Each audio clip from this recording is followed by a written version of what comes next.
You know who's most unbearable right now are the I told you people. The I fucking told you people. Oh yeah, you loved Siemian after a couple good weeks of football, but I was telling you the whole time he sucked. You shoulda listened to me, cause I fucking told you. Look at me, look how right I am. Yippity-doo! Love those guys on Twitter.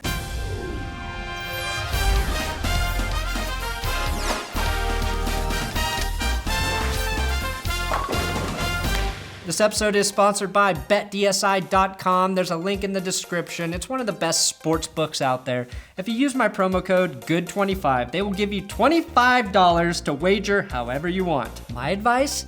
Take advantage of that free money, bet on a game, win $22, then use that $22 to support my Patreon account, and then take your $25 free and pocket it. You can bet on any sport, any game you want. Just check it out. It's not just free, they're giving you money to do it. Welcome to That's Alright Broncos. I'm Brandon Perna, and today we will be diving deep into Siemian's performance and talking about what the Broncos should do at the QB position this week and for the remainder of the season. I rewatched every single offensive play from the Broncos. Tomorrow I'm going to try to get a video up on That's Good Broncos about the game, reviewing plays and that shit. Everyone right now is very reactionary, and they see things in a way that only fits their narrative. That's why I rewatched every single throw today from Siemian, because I've been pushing the idea that he can get better and that it would be really hard for any non-elite QB to succeed with this offense in its current state. The other problem is, if I say I don't think Siemian is entirely to blame for all the Broncos' offensive problems, there's a group of people who hear something completely different. They hear me say, Trevor is really, really good. He has nothing to improve on as a QB. It's not what I'm saying, and that's not what I have been saying. It's the same when someone says, I think Brock would give them a better chance to win. That also doesn't mean that person believes Brock will make the offense an unstoppable scoring machine. There is no headline or hot take about the Broncos offense that is going to fix it or that pinpoints all of the problems. Because dissecting this is complex, and the issues are multifaceted, and as I learned rewatching the game and looking hard for every time Siemian screwed up, it's not just that. My goal today was to simply see how many mistakes were made and by whom. Did I use that correctly? So I'm gonna read through the mistakes that I found that weren't necessarily related to the quarterback. Opening kickoff was returned to the 8-yard line. Bad field position right away, and that was a theme throughout the day. AJ Derby fumbles on the first drive after a big first down. Derby simply he didn't protect the ball. Benny Fowler steps out of bounds after catching a pass because he was unaware of where he was on the field, I guess. AJ Derby, a false start on a 3rd and 3, moving it back to a 3rd and 8. Punt coverage gives up that touchdown. CJ Anderson drops a pass that would have been at least a 5 to 6 yard gain on 2nd down, leaving the Broncos in a 3rd and 10. Bowles and Barber hold Ingram and Bosa's necks on the same play. Actually, that was pretty cool. But it did move the offense back. Siemian fumbles when he's hit from behind after Barber was beat badly on pass protection. The refs negate Demaryius Thomas's 81-yard catch and run with what I thought was a bullshit pass interference call. Virgil Green drops a pass that was way underthrown by Trevor Siemian, but in my opinion, still catchable. I'll put 70% of the blame on Siemian on that throw and 30% on Green. Last night, I saw Brady overthrow Gronk, and then Gronk laid out, dove, and made a tremendous catch. The point is, players got to help each other out, and every time the Broncos have an opportunity to do that, we see the opposite. Joey Bosa tipped a Siemian pass because he was manhandling Alan Barber. Booker could have easily chipped Bosa on that play, and had that bought Siemian an extra half a second, he would have completed a pass to a wide open Jordan Taylor for a big gain. Broncos get to the 11-yard line and then have an illegal formation followed by another chokehold on Bowles to set up 1st and 25 and what could have prevented at least a shutout for the day, and the continued failure to provide any sort of help for Alan Barber alone on an island at right tackle. Now here's what everyone likes to do who is supposedly a football expert screaming the loudest about how Siemian is the worst player they've ever seen in their life. They reference a couple plays where he made mistakes and then try to paint you a picture that says he fucks up every single play of every single game for the offense. Today, I sat down with the intention of defending the truth, not a player. And the truth is, when you have an offense and special teams unit who make at least 10 mistakes that aren't even related to the quarterback, ranging in severity, it's really hard to win football games, especially, yes, when your quarterback is young and not playing well. Want to know an interesting fact? Through the first 5 offensive drives of the game, Siemian made 1 mistake, 1 bad play. This is the story of those first 5 drives. Drive 1 ends in Derby's fumble. Drive 2, Siemian rushes for a first down, and then it ends when Jamal Charles is swarmed in the backfield for a loss on 3rd and 1. Drive 3 ends on what is essentially a throwaway by Siemian because all the receivers were covered. Confirmed by Rich Gannon, who says that was great coverage by the Chargers secondary. Drive 4, credit the Chargers for sniffing out the design screen to Demaryius Thomas, ending that drive. Drive 5, Siemian misses a throw, that is on him, followed by a hold, setting up 3rd and 22, which leads to a designed short pass to your running back to help out your punter.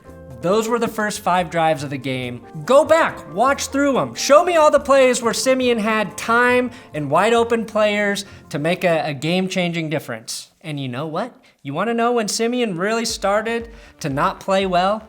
It was right after this happened. And guess who you blame for that one? Melvin Ingram for being a really fucking good football player. Paradis can't get over to block him on the stunt, and then he just nails the shit out of Siemian, who you should commend for fucking being alive after that hit and missing 0 snaps. Drive 6 is the one that ended in the Trevor Siemian fumble on the sack from behind by Ingram.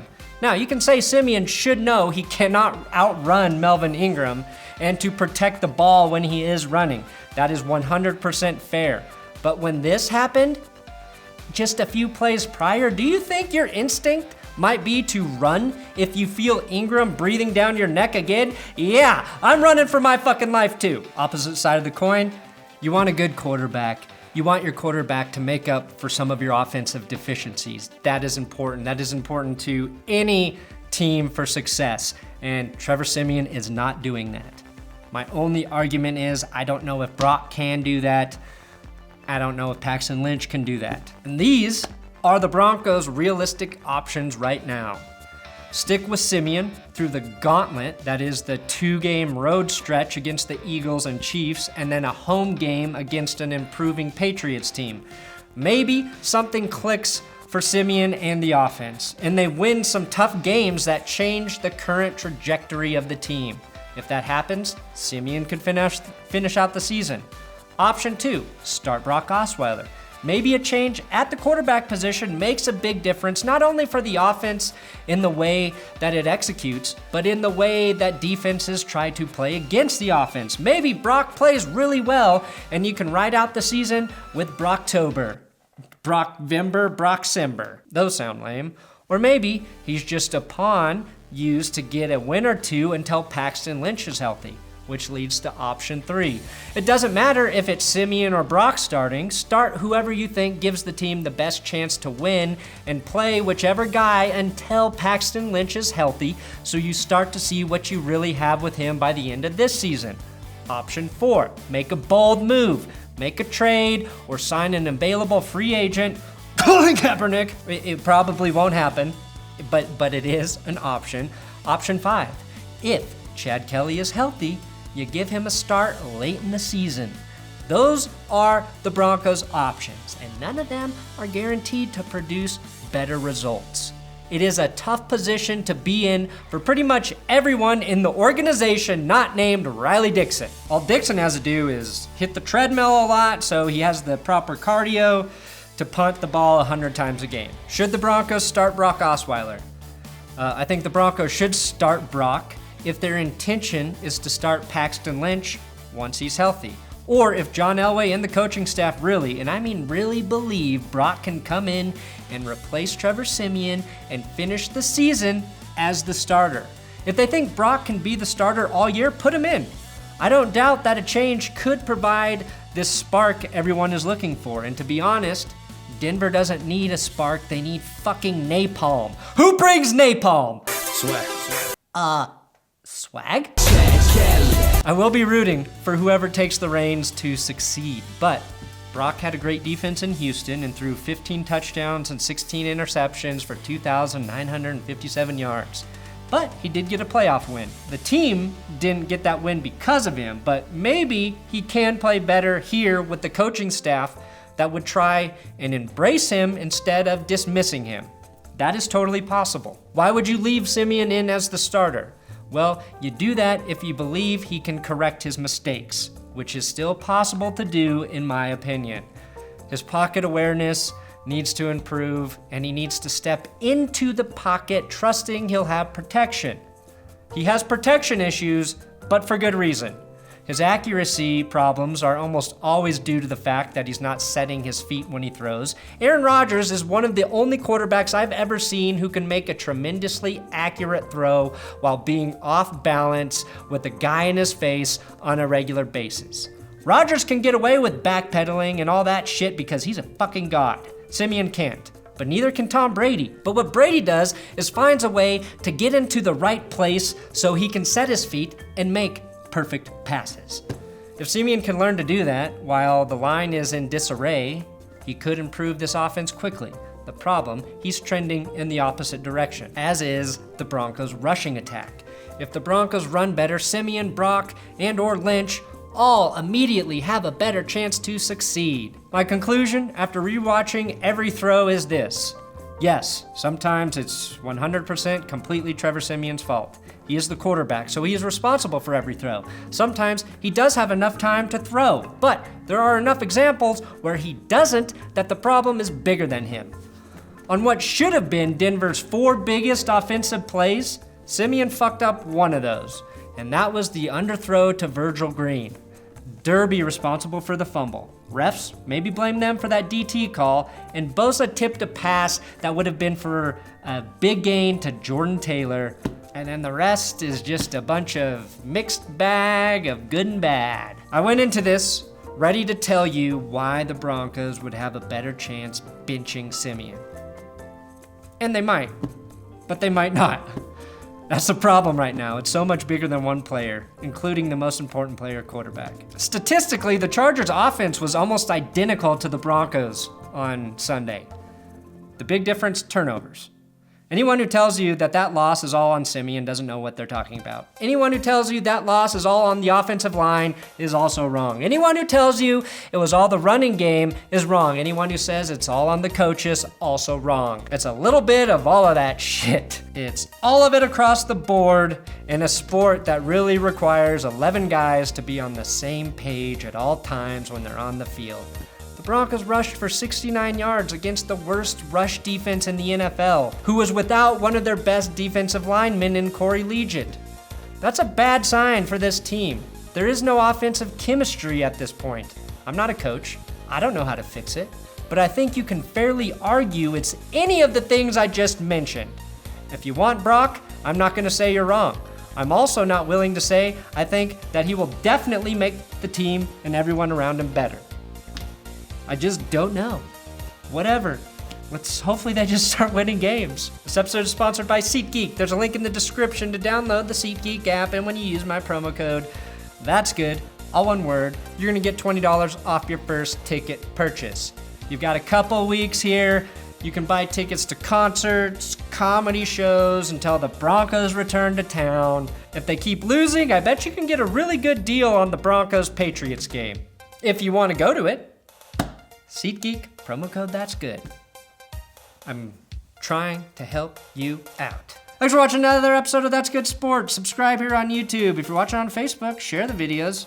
Unless you think I suck, then just go to sleep. Go to sleep. The problems are real. Maybe the quarterback switch will help. Maybe it won't. We don't really know at this point.